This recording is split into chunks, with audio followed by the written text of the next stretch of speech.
a suitcase, a ticket, a dream you've held on to for years. It could be that city you always dreamed of visiting, or simply the desire to get out, to feel alive, to prove to yourself that you still can. But what if that trip you dream of could end in a hospital, or not end at all? Because there's something almost no one says out loud. After 70, traveling isn't what it used to be. The body changes, and even though the heart remains young, reality is different. The risks aren't the same, neither is time. After 70, the body no longer keeps pace with desire, and often the soul wants to explore while the body demands rest. It's a dance between the urge to live and the need to take care of what remains. It's not about giving up on adventure. It's not about living in fear. But it is about opening your eyes before you pack your bags. Because the price of ignoring certain signals isn't always paid with money. Sometimes it's paid with health, with dignity, or with months, even years of recovery. This isn't a video to scare you. It's not to tell you, stay at home. It's a call for awareness. An honest conversation about what no one warns you, but that so many people have experienced. Traveling can be beautiful. It can bring joy, memories, connection. But it can also become a trap if you're not prepared. A trap that springs right when you least expect it. On the plane, in a hotel, on an outing that seems harmless. A small oversight, an omission, a denial of the body, and everything changes. That's why today, we're going to talk about 5 hidden dangers that can make traveling after 70 lethal. And we're not exaggerating. We're talking about real, documented risks that have affected thousands of older adults around the world. Stay until the end, because the last danger is the one that ruins the most lives, and almost no one sees it coming. In fact, many people believe it's a sign of vitality, when in reality, it's a silent cry from the body asking for help. Danger number 1. Unexpected medical emergencies far from home. Traveling after 70 can be exciting, but it can also put your body in a state of vulnerability that many don't imagine. Because age isn't measured just in years, but in bodily systems that become more fragile over time. The cardiovascular system, for example, no longer responds the same. Your internal balance can be thrown off by a change in pressure, slight dehydration, or a different kind of meal. What used to be a simple discomfort can now turn into a medical emergency. A sudden decompensation, a silent arrhythmia, a dizzy spell that ends in a fall. All of this is more common in people over 70. And what makes it even more dangerous is where it happens. Far from home, far from your doctor, far from those who know your history. Let me tell you a true story. Mr. Ernest, 78 years old, widowed for 5 years, decided to go on vacation with his brother. He was in good spirits, walked every day, and told himself he wasn't in such bad shape that he had to give up exploring the world. They booked a flight to Lisbon, a city he had always wanted to visit. They had only been in the airport for 2 hours when Mr. Ernest fainted in front of the boarding gate. Airline staff called for emergencies, but they took a while. First, because the airport was overcrowded. Second, because no one knew what medication Mr. Ernest was taking, whether he had a pacemaker or if he was diabetic. His brother searched through his things, nervous, unable to find a paper, a medical summary, something that could help. 4 hours later, Mr. Ernest died in an unfamiliar hospital, in an observation room where no one pronounced his name correctly. And this isn't a unique story. It happens more often than we imagine. Older travelers who, with the best of intentions, set off on a trip, without considering that at this stage in life, the body can fail without warning. Airports, airplanes, different altitudes, climate changes, time zones. All of that requires physiological adaptation. And for a body that's already been through a lot, it can be too much. So what can you do? First and most importantly, don't travel without getting a complete checkup. A recent blood test, an electrocardiogram, a review of your blood pressure, blood sugar, kidney function. No assumptions. Have your doctor determine whether it's the right time to travel. Second, always carry a printed medical report. Not on your phone, not in an email, on paper. It should clearly state your diagnoses, allergies, medications you take, and the contact numbers of your relatives and trusted doctors.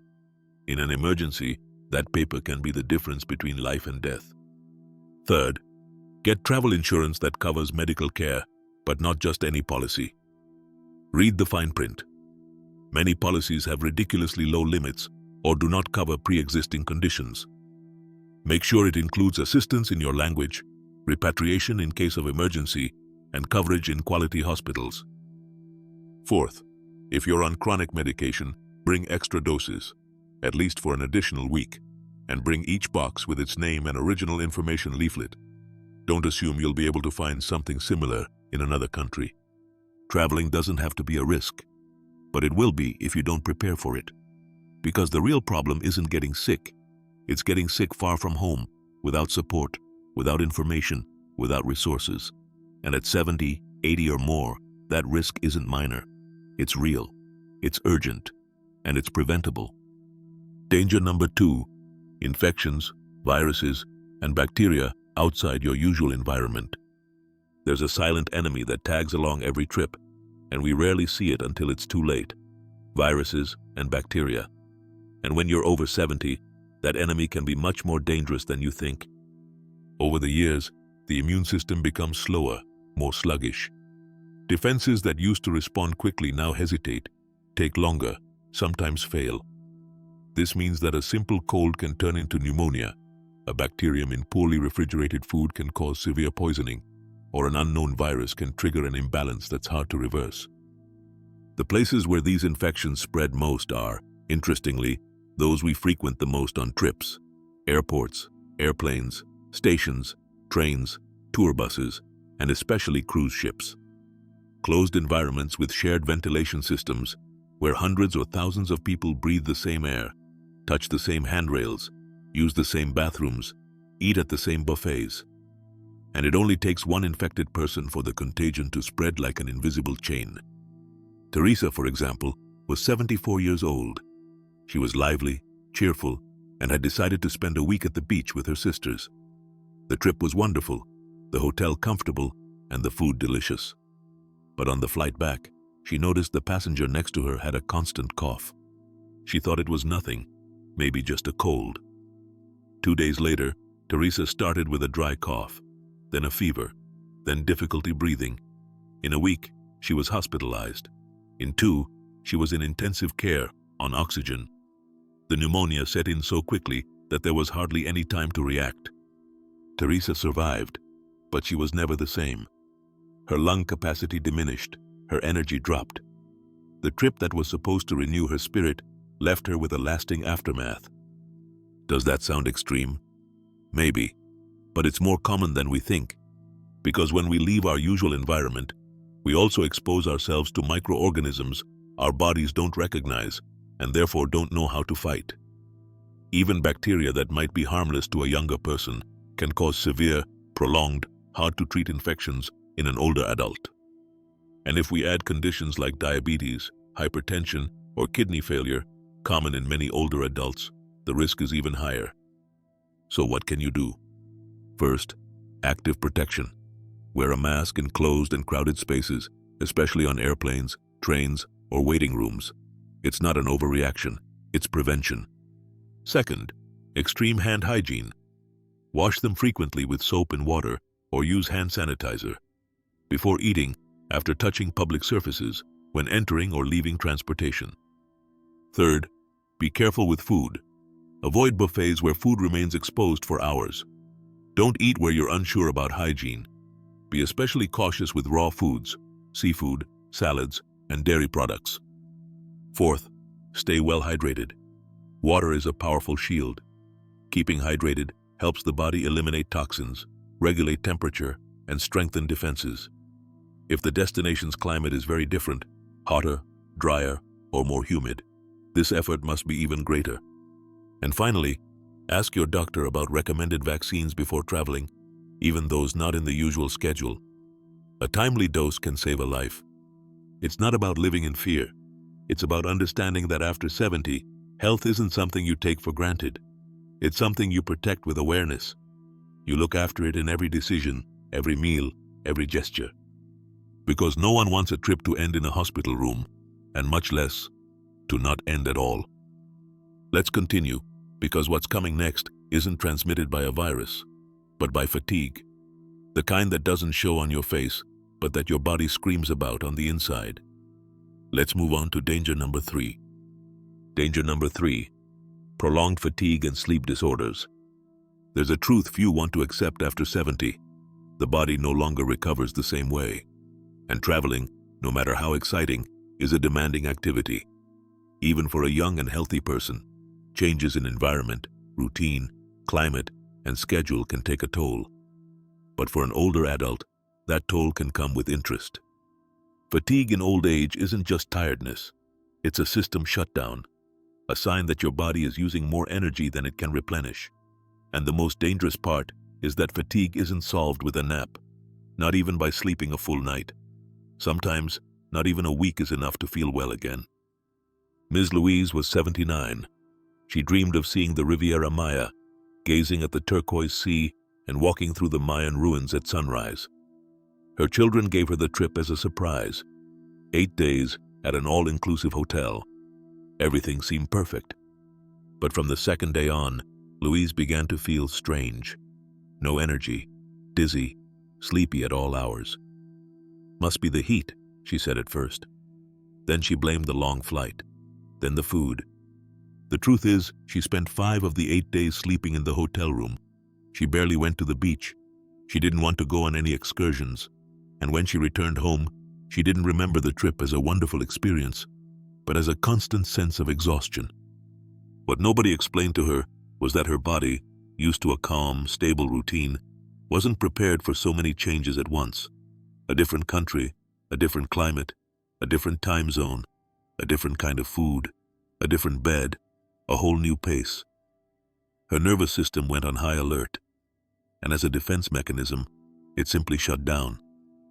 Because the older body doesn't need adventures, it needs predictability, rhythm, breaks. Sleeping in a strange bed, in a noisier place, at a different temperature, lowers sleep quality. And without good rest, the body doesn't recover. Also, time zone changes affect older adults more deeply. The famous jet lag isn't just a passing annoyance. It can alter hormone cycles, digestion, mood, and multiply accumulated fatigue. What's the solution? Not stopping travel, but traveling differently. First, choose destinations with mild, stable climates. Avoid places with extreme temperatures or high humidity, which increase fatigue and dehydration. Second, avoid trips with multiple destinations or frequent transfers. One single well-chosen place, where the body can adapt and rest, is better than a tourist marathon from city to city. Third, prioritize hotels that offer real comfort, good accessibility, elevators, comfortable beds, quiet spaces for sleeping. Sometimes spending a bit more on accommodation can be the difference between enjoying the trip or spending it holed up in your room. Fourth, plan with breaks. Avoid activities requiring hours of walking or standing. Include free time in the schedule. Accept that you don't need to see it all. You need to live it well. And finally, learn to say no. Not all excursions are necessary. Not everything in the tour brochure must be done. Listening to your body is more important than following the itinerary. Energy in old age is a limited resource. It recharges more slowly and is spent more quickly. But if managed well, it can last long enough to enjoy, laugh, see that place you always dreamed of, and come home with full memories, not an exhausted body. Traveling after 70 is possible, but it must be done wisely, because at this age, every effort counts. And the true richness of the journey doesn't lie in how many places you set foot in, but in how you felt in them. And if we're talking about feeling, the next danger has to do with something more physical, yet just as devastating. Falls. The silent enemy that can change everything in a second. Danger number 4. Falls, fractures, and lack of accessibility. There's something many underestimate when planning a trip after 70. The ground beneath your feet. Literally. Because one wrong step, a loose tile, a hidden step, can change the course of your trip and your life in an instant. Mr. Alfred was 82. He loved art, history, ancient cities. He had dreamed of seeing Paris since he was young. Finally, he made his wish come true. He arrived with his daughter, excited, camera around his neck, and a notebook to record every moving sight. But on the third day, walking near the Seine, he stepped on a loose tile. His foot twisted, he lost his balance, and fell sideways, the full weight of his body on one leg. What seemed like a quiet stroll turned into an ambulance scene, X-rays and surgery. A fractured femur, 3 pins in his leg, and a French hospital that didn't know his language or his medical history. His trip ended right there. His recovery took months, with persistent pain that still reminds him of that misstep. After 70, falls aren't minor accidents. A fall can mean a hip fracture, spinal injury, or head trauma. And not just that, it can lead to a permanent loss of independence. Many older adults don't regain the same confidence walking after a fall. Some never walk again without assistance. Others simply lose faith in themselves and stay home. Why do falls increase when traveling? Because the environment is unknown. You don't know where the steps are, where the floor might be slippery, how the shower is set up, if there are handrails in the bathroom, if there are loose rugs or uneven sidewalks. At home, it's all memorized. How many steps to the bathroom, where the light switch is, which chair is the sturdiest. But in another place, every step is a question mark. And your body, already slower to react, with less leg strength and poorer balance, doesn't always respond in time. The solution? Prepare thoroughly. Here are some recommendations. First, footwear. No loose sandals or shoes without a non-slip sole. Your best allies are closed, comfortable shoes with a good grip on the floor. If possible, with a secure fit and a rounded toe to avoid tripping. Second, a cane. Even if you don't use one in daily life, consider taking a supportive or trekking cane. It's not a symbol of weakness, but of foresight. It helps on uneven streets, stairs without railings, and long walks. Third, review accommodation photos and details in advance. Ask if there's an elevator, if the bathrooms have grab bars, if there are steps at the entrance. Many older hotels or tourist apartments aren't adapted. Fourth, avoid high-risk areas. Some cities are beautiful but dangerous to walk in. Cobblestone streets, steep inclines, narrow sidewalks. Choose flatter, safer routes, and if necessary, ask for help getting around. Finally, never walk in a hurry. After 70, the body needs its own rhythm. The most dangerous stumbles happen when trying to keep up with younger folks. Nothing is more important than your stability. Remember, a single second can change everything, but a conscious decision can prevent that. Speaking of decisions, there's one that, if not made carefully, can cost thousands of dollars and lead to huge frustration. Let's move on to the last danger, finances, because traveling without coverage can be very expensive. Danger number 5, scams, thefts, and financial pitfalls. Not every travel danger is physical. Some hide behind a false smile, a tempting offer, or a help that's really a trap. Sadly, older adults are often the preferred targets. Because when we pass 70, not only does the body slow down, sometimes our ability to react to the unexpected does as well. Add in the language barrier, unfamiliar culture, or foreign regulations, and it can be a risky combination. Letitia and Jack, a couple aged 79 and 81, traveled to Rome for their 50th anniversary. They left the airport tired but happy and took the first taxi offered to them right outside. Everything seemed normal. The driver barely spoke English but smiled a lot. He took them to their hotel, a 20-minute ride. Once there, he demanded 500 euros. Yes, 500. Letitia hesitated, but Jack, not fully grasping what was happening, paid. Later, they found out the ride was worth less than 50. They tried to complain, but they didn't even know the taxi number or have any proof. The hotel staff said it wasn't the first time it had happened, but they couldn't help. Cases like this happen every day in tourist cities. Unauthorized taxis, currency exchange scams with counterfeit bills, double charges on cards, lost luggage that reappears for a ransom, jewelry at half price that turns out to be fake, even supposed officials who ask for documents and then vanish with them. And what about older travelers? Many times, they don't want to cause a fuss, they feel intimidated, or they don't know local regulations, and they prefer to just let it go. But the impact is no small matter. Losing money, feeling duped, frustration, and sometimes even canceling the rest of the trip because of lack of funds. It's even worse when traveling alone or without nearby support. A banking issue, a blocked card, or a theft without a safety net can leave you stranded and vulnerable in another country, and that can truly become a nightmare. So how do you prevent it? First, avoid carrying large amounts of cash. Take only what you need for the day. Use credit or debit cards with set limits, preferably prepaid. If it's lost, you don't lose everything. Second, use location-sharing apps with family members.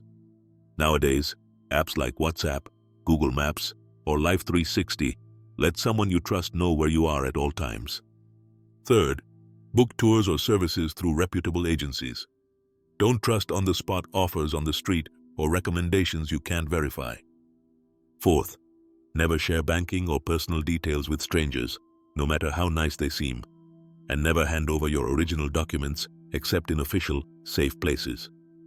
Fifth, always inform a family member about your movements. Send a message before leaving the hotel. Confirm arrival when changing cities. This simple routine can make a big difference in an emergency. And most importantly, trust your instincts, but not strangers. Friendliness is not always proof of good intentions. Traveling is still a wonderful experience, even after 70, but only if we do it with awareness, preparation, and a touch of strategic caution. Because it's not about traveling in fear, but traveling wisely. The most overlooked danger, the false sense of youth. I can do it alone. I've always been strong. I don't need help.